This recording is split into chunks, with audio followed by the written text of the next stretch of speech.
परेशान हैं।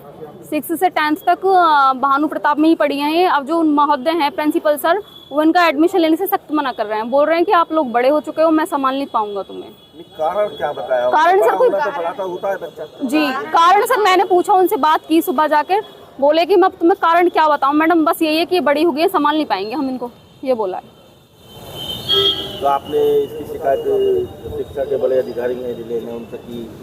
मेरी सर इनसे कल ही बात हुई थी बच्चों से, और सुबह मुझे पता नहीं थी जाना पड़ेगा, तो मैं अचानक ही अपने घर से, मतलब बहुत छोटी मेरी बेटी है, उसे छोड़कर इनके साथ ही आ गई हूँ मैं, और फिर डीएम सर के पास जा रहे हैं सर। अब कितनी बच्चियां हैं स्कूल में जो अब बच्चे थे? 60 समथिंग है सर इनकी क्लास में, 60 लड़कियां, 60-70 लड़कियां हैं जो सिर्फ हमारे उसमें क्लास में। प्रदेश सरकार तो बड़े बड़े दावे भरती है शिक्षा को लेकर के, सरकार भी कई तरीके की योजना चला रही है। इस विषय में आपने प्रधानाचार्य से बात नहीं? सर मैंने उनसे बोला था ये तो इनका राइट्स है मैडम, राइट है हाँ, लेकिन उन्हें थोड़ा ये भी है महोदय सर को बात करने का ही सेंस नहीं है, कैसे बात की जाती है।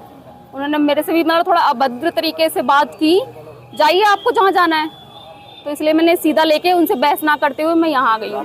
फोन पे बात की है या डायरेक्ट मैं ऑफिस में गई थी, सुबह उनका ऑफिस में गई थी, उनसे बात की थी मैंने। तो अब आगे क्या रणनीति है, क्या करना जा रही है? रणनीति क्या सर, अब डीएम सर के पास जाएंगे, वहाँ प्रार्थना पत्र देंगे, आगे वो अपनी कार्रवाई करेंगे लड़कियों के लिए, खासकर लड़कियों के विषय में। तो 11th की कितनी बच्चियां हैं? 60 या 70 होंगी।